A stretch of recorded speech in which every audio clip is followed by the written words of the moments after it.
Southern heroes that died under the flag during that desperate struggle to overthrow oppression and invasion into our Southland. Today we pay tribute to the Confederate soldiers. We know that these men were part of the greatest army in the world.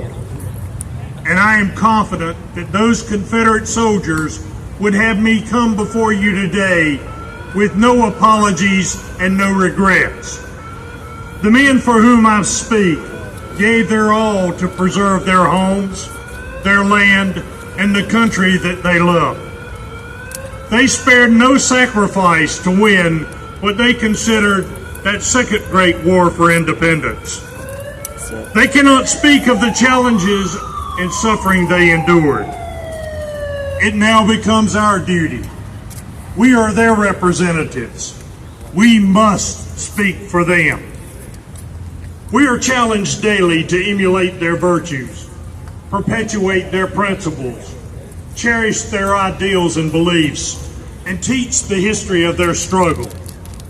They believed that freedom and independence was a right of destiny for Southern people. Today we want to take a look at this flag that we just raised, and let's better understand it. The red field that we see is the blood of Christ. The white border represents protection of God. The blue cross represents the Christian cross of St. Andrews, the first disciple of Christ and the patron saint of Scotland. And thus the message that the Confederate flag comes to us is simply put, through the blood of Christ, with the protection of God, we, the 13 states, are united in our Christian fight for liberty. We must also remember that this flag was the rallying point for the soldier in battle. This was not a flag that was ever flown over or represented any government entity. It was the soldier's flag. And it now becomes our duty and responsibility to teach and educate those that would question the reasons for flying it. In doing so, we must understand that there are many reasons why secession took place.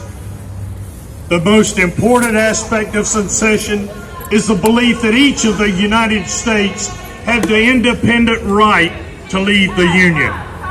Those that exercised that right exercised free will. We all know the story of secession in South Carolina and how Fort Sumter was attacked as a result of improper resupply actions. We also know that less than 5% of Southern plantations owned slaves. Through 4 hard years, our forefathers endured a brutal campaign to demolish faith, freedom, laws, history, and their identity. Indeed, the very essence of their culture and humanity. Yet through it all, they never lost their spirit. Those northern oppressors tried to break them, but the southern men and women could not be broken. For over 4 years, the Southland suffered constant attacks. We were invaded. We were occupied. Our women and children were killed and wounded. Our crops destroyed. These facts can never be erased from history, nor their thoughts from our hearts. In those dark days when our ancestors lost their land, their crops, and their families, they never lost their pride. There are many stories that need to be told. It is our responsibility to learn the true history and to educate those who have been taught revisionist history for so many years. We must teach them about our flag. We must teach them about our soldiers. We must let them understand the atrocities that our women and children suffered and the horrible treatment they received at the hands of these northern aggressors.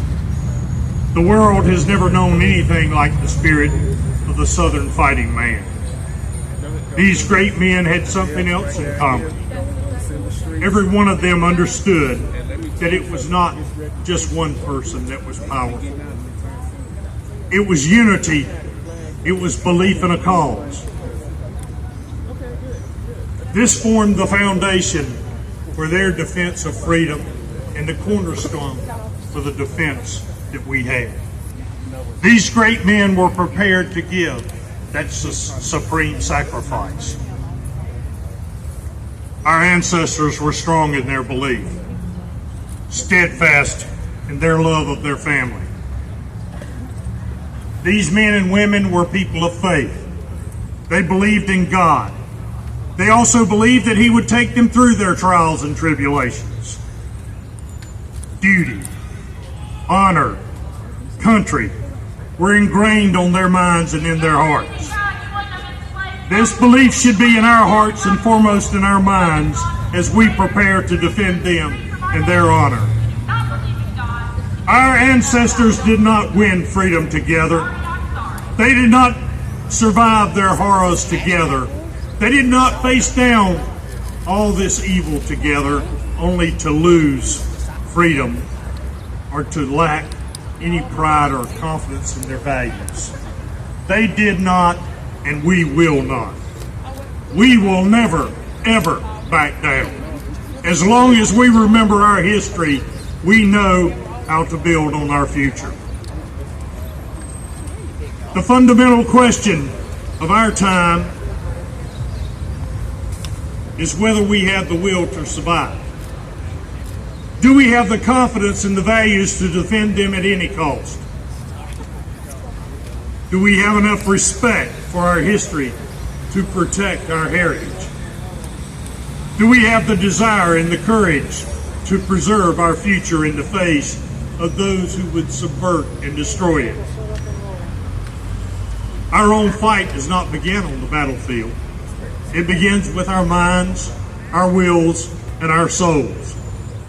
Today, the ties that unite our cause are no less vital than they were then. Our freedom, our civilization, and our survival depends on these bonds of history, culture, and memories. Just as the spirit of the Confederate fighting man could not be broken, I declare today for the world to hear that our spirit will never be broken. Our values will prevail. Our people will thrive, and we will triumph. What we inherited from our ancestors had never existed before. And if we fail to preserve it, it will never ever exist again. We cannot fail. Let us all fight like our ancestors for family, for freedom, for country, and for God. Today we have dire threats to our security and our way of life. You can see what's happening in the cities across the American landscape. There are threats. We will confront them and we will win. We are confronted by another oppressive ideology, one that seeks to remove our monuments, our tributes to those brave Confederate heroes. We cannot accept those who reject our values and who use hatred to justify violence against us. Today we are confronted by people and organizations that seek to test our will, undermine our confidence, and challenge our interest. To meet these challenges, we must adapt and compete effectively in new and different ways. Together, we must find a way to stop these threats.